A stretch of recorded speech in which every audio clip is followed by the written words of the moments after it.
वारकरी संप्रदायावर खऱ्या अर्थानं शोककळा पसरलीये असं म्हणायला हरकत नाही.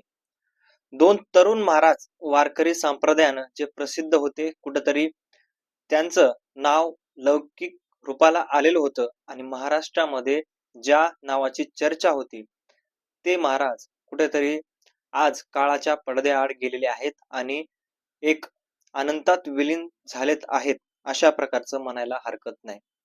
कारण वारकरी संप्रदाय म्हटलं की येते ज्ञान, शिक्षा आणि कुठेतरी चांगल्या विचाराचे लोक. आणि याच लोकांवर एक काळाचा घाला आलेला आहे आणि काळाचा घाला आलेला असून ते दोन महाराज अनंतात किंवा एक प्रकारे काळाच्या पडद्याआड गेलेले आहेत. नेमके ते महाराज कोण आहेत, ही घटना कशी घडलेली आहे आणि काय झालेले आहे, हेच आपल्याला या व्हिडिओमध्ये संपूर्ण पाहायचं आहे. नमस्कार, मी रणजित. तुम्ही जर या चॅनलवर नवीन असाल तर चॅनलला सबस्क्राईब करा, कारण आपल्या चॅनलवर आपण असेच वेगवेगळे विविध माहितीपूर्ण व्हिडिओज खास तुमच्यासाठी घेऊन येत राहत असतो. मंडळी, महाराष्ट्रामध्ये आतापर्यंत आपण अपघाताच्या घटना भरपूर बघितल्या. ज्या अपघातामध्ये कुठेतरी तरुण पोरं जातात, तरुण माणसं जातात आणि त्यांच्या आई वडिलांना मोठा पेच पडतो की आता नेमकं आपण करायचं काय. तसंच घडले.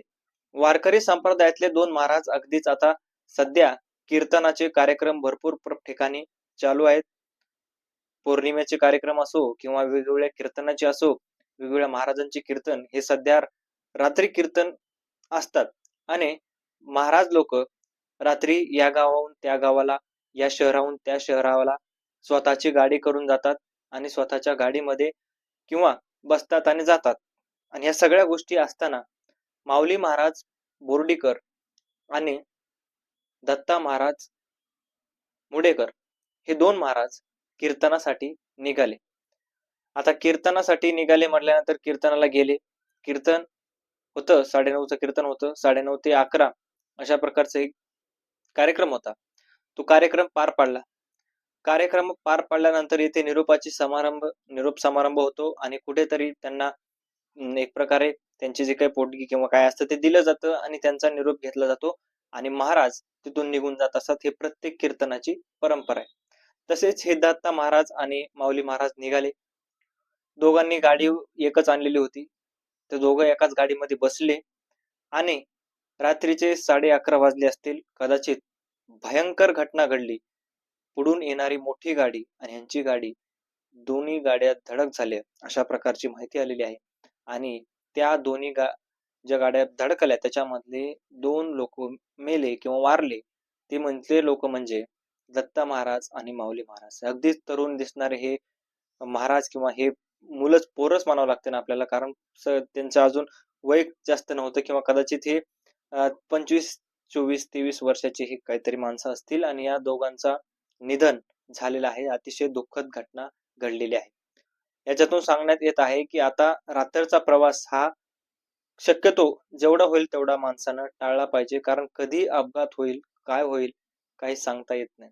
अतिशय दुःखद घटना आहे. वारकरी संप्रदायावर कुठेतरी मोठी शोककळा पसरली आहे असं म्हणायला हरकत नाही. ज्या वारकरी संप्रदायाने, ज्या महाराजांनी आजपर्यंत युट्यूबवर आपण त्यांचे मृदंग वाजवलेले पाहिले असतील किंवा वेगवेगळ्या गोष्टी त्यांच्या पाहिल्या असतील, आज तीच महाराज अचानक बातमी येते. विचार करा, रात्री त्यांचा अपघात घडला आणि सकाळी जर तुम्हाला बातमी ऐकायला मिळाली तर किती वेदनादायी बातमी म्हणावी लागेल. कारण एखादे तरुण 2 पोरं काल आपल्या सोबत होते आणि काल जर अशा प्रकारची घटना घडली आणि ते आज आपल्यात नाहीयेत, तर खरंच दुःखाची घटना आहे. त्याच्यामुळे सगळ्यांना चॅनलद्वारे सुद्धा आपण सांगू की रात्रीचा प्रवास कदाचित तुम्ही टाळा. आणि आता जे अपघाताची संख्या वाढली, अपघातानं लोक भरपूर मारायला लागलेले आहेत. त्याच्यामुळे याचं कारण मुख्य जर आपण पाहिलं तर रस्ते चांगले झालेत, सगळ्या सुविधा चांगल्या झाल्यात, गाडीत दमाने माणसं चालवत नाहीत कुठलेही. समजा हे महाराजच म्हणत नाही मी, तर समोरून येणारं वाहन कसं आहे हे सांगता येत नाही. आपण जरी स्लो असलो किंवा आपण जरी दमाने चालत असलो तर पुढचा फास्ट चालतो. आणि त्याच्यामुळे आता जे हायवे झालेत, रस्त्याचे कामं भरपूर मोठ्या प्रमाणामध्ये चांगले झालेले आहेत. आणि या सगळ्या गोष्टीमुळे जर कदाचित रात्रीचा प्रवास तुम्हाला करायचा असेल तर रात्रीचा प्रवास तुम्ही जेवढा होईल तेवढा टाळायचा आहे आणि जेवढा होईल तेवढं दमानी किंवा स्लोली गाडी आपली गेली पाहिजे, हे आपण स्वतःचं नियंत्रण आपल्याला स्वतःला सांगितलं पाहिजे. मित्रांनो, तुम्हाला काय वाटते या सगळ्या गोष्टीबद्दल? आता या घटनेबद्दल तुमचं मत, त्या महाराजाला तर भावपूर्ण श्रद्धांजली. तुमची श्रद्धांजली नक्कीच वाहू शकता. भेटूयात नवीन व्हिडिओमध्ये. तोपर्यंत धन्यवाद.